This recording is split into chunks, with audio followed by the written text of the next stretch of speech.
শিখুন উচ্চারণ ও শব্দার্থ পর্বের পার্ট 5-এ আপনাদের আবার স্বাগতম।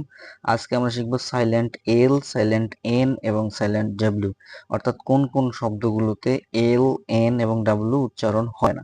যেমন CALF, কালফ না বলে আমরা এটাকে বলবো কাফ, যার অর্থ হচ্ছে বাছুর। একইভাবে ফোল্ক না বলে ফোক, ফোক মানে লোকজন। হাফ, শুড, কাম, শুড উচিত, কাম হচ্ছে শান্ত, হাফ অর্ধেক।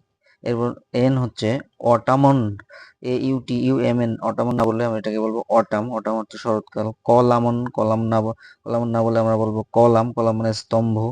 তারপর হচ্ছে ড্যাম, DAMN, জ্যাম গোল্লায় যাওয়া। তারপর হিম, HYMN, হিমেন না বলে এটাকে বলবো হিম বা বন্দনা বা স্তুতি।